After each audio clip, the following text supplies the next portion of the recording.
कानी बहू। किशोरी लाल जी के बेटे राघव की शादी की बात जगह जगह चल रही थी, लेकिन किशोरी लाल जी को कोई लड़की पसंद ही नहीं आती थी। और उसकी एक ही वजह थी, किशोरी लाल जी का लालची होना। उनको लड़के वालों से मोटा दहेज चाहिए था और इसी चक्कर में एक दिन वो एक बहुत पैसे वाले के घर अपने बेटे का रिश्ता लेकर पहुंचे। उस आदमी का नाम था ओम प्रकाश। देखिए किशोरी लाल जी, मेरी एक ही बेटी है और मेरी सारी संपत्ति जायदाद सब कुछ मेरी बेटी नैना का ही है। पापा, नाम से लगता है बहुत खूबसूरत होगी। कितना अच्छा नाम है ना, नैना।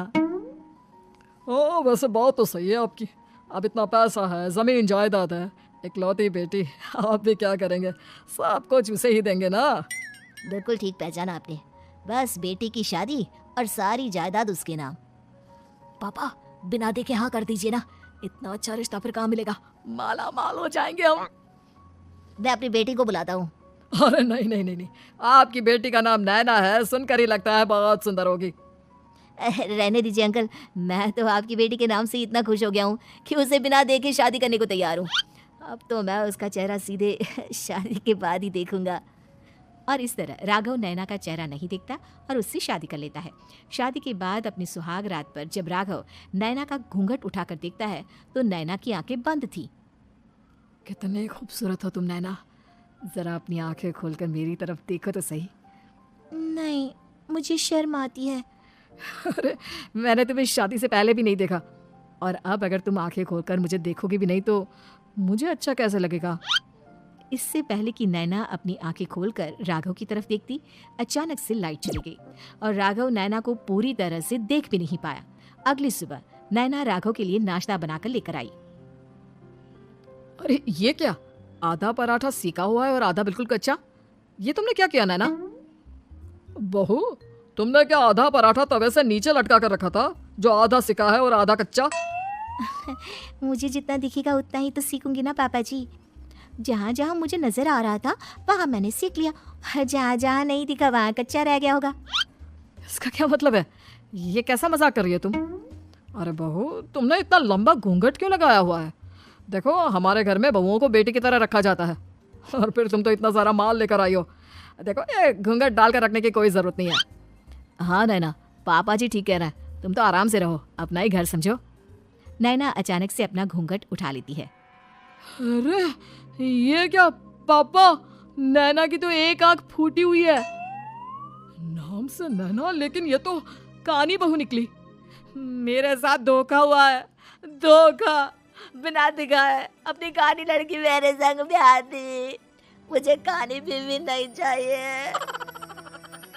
मुझे अभी ओम प्रकाश जी से बात करनी पड़ेगी। आखिर उन्होंने मेरे साथ ऐसा किया क्यों?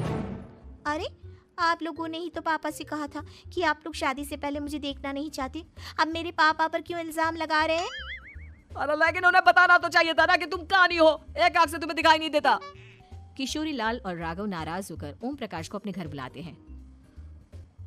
पापा जी, ये आपने क्या किया? शादी से पहले बताया क्यों नहीं कि नैना की आंखों में परेशानी है? अरे आप ही ने तो लड़की देखने से मना कर दिया था। अरे लेकिन आप बता तो सकते थे। आपको तो हमारी बेटी की प्रॉपर्टी चाहिए थी, वो भी पूरी की पूरी। अब क्या हुआ अगर उसे आधा दिखाई देता है? प्रॉपर्टी तो आपको पूरी मिल गई ना। अरे ये क्या बात हुई? मेरी शादी प्रॉपर्टी से नहीं, आपकी बेटी से हुई है। अब ये तो पहले सोचना चाहिए था, तब तो मेरी प्रॉपर्टी देखकर तुम्हारी जुबान लप लप आ रही थी। लेकिन मैं कानी लड़की को अपनी बीवी बनाकर नहीं रख सकता। पापा कुछ करिए ना आप। हाँ करता हूँ। देखिए ओम प्रकाश जी, आप हमारे साथ ऐसा नहीं कर सकते। और तुम देखो, अगर तुमने मेरी बेटी से शादी तोड़ी ना, तो जो भी प्रॉपर्टी मैंने तुम्हें दी है वो तो पूरी की पूरी वापस ले लूंगा, और आधी प्रॉपर्टी तुम्हारी भी लूंगा। अरे मेरी आधी प्रॉपर्टी भला क्यों लेंगे आप? इसलिए क्योंकि मेरी बेटी को आधा नजर आता है और उसकी नजर अभी तक तुम्हारी आधी जायदाद पर ही पड़ी है। अब तुम उसे घर से निकालोगे तो कुछ तो लेकर जाएगी ना। और अगर हम आपकी बेटी को अपने घर की बहू बनाकर रखे तो? तो तुम्हारी पूरी प्रॉपर्टी तुम्हारी ही रहेगी, और जो मैंने तुम्हें दिया है ना उसमें से बस मैं आधा लेकर जाऊंगा। अरे लेकिन अब आप अपनी दी हुई प्रॉपर्टी में से आधी वापस क्यों लेकर जाएंगे? अगर मैं आपकी बेटी को अपनी पत्नी बनाकर रखने को तैयार हूँ तो? इसलिए ताकि भविष्य में अगर तुम मेरी बेटी को धोखा दो तो उसके पास कुछ तो रहे जो पति का हो, वैसे मेरे पास तो बहुत कुछ है, लेकिन अपने पति की कोई निशानी तो उसके पास होनी चाहिए ना।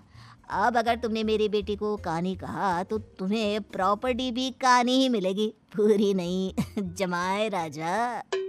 किशोरी लाल और राघव समझ चुके थे कि वो बुरी तरह फंस चुके हैं और अब उनके पास वहां से निकलने का कोई चारा नहीं है। अब समझ में आया ना, लालच बुरी बला होती है। एक तो तुम्हें प्रॉपर्टी मिली, ऊपर से बीवी मिली, उसमें तुम्हें नखरे भी दिखाने हैं। आए बड़ी, चुपचाप बैठो दोनों। कुछ दिनों के बाद नैना राघव की कार लेकर बाजार घूमने निकलती है और जब कार लेकर वापस आती है, ये क्या, एक तरफ से मेरी गाड़ी पूरी खराब हो चुकी है। लगता है तुमने मेरी गाड़ी को किसी दूसरी गाड़ी के साथ एक्सीडेंट किया है। अरे अरे, कितना बड़ा नुकसान कर दिया तुमने बहू। वो क्या है ना पापा जी, मुझे एक आंख से दिखाई नहीं दे रहा था, सामने से गाड़ी आ रही थी। मुझे तो सिर्फ आधा ही दिखाई दिया और वो गाड़ी मेरी कार से रगड़ते हुए निकल गई। अब मैं क्या करूं बताओ? अब इसे ठीक कराने के पैसे कौन देगा, तुम्हारे पापा? तुमने मुझसे इस तरह से बात की? अभी रुको। नैना राघव की शिकायत ओम प्रकाश को कर देती है। देखो राघव, अब जो मेरी आधी प्रॉपर्टी तुम्हारे पास थी ना, उसमें से आधी और मैं लेकर जाऊंगा, क्योंकि तुमने मेरी बेटी को डांटा। अरे नहीं नहीं पापा जी, गलती हो गई, माफ कर दो। गलती की तो कोई गुंजाइश ही नहीं। अगली बार मेरी बेटी को डांटा तो बची हुई आधी में से आधी और ले जाऊंगा। लालच के चक्कर में हम दोनों ने बहुत बड़ी गलती कर दी बेटा। एक तो तुम्हें कानी बहू मिली और ऊपर से जो माल मिला वो भी काना। इस तरह राघव की हर एक गलती पर ओम प्रकाश उसकी प्रॉपर्टी का आधा आधा हिस्सा लेकर अपना सारा माल वापस ले गया और राघव को कानी बीवी से काम चलाना पड़ा। भाई लालच वाकई में बुरी बला है।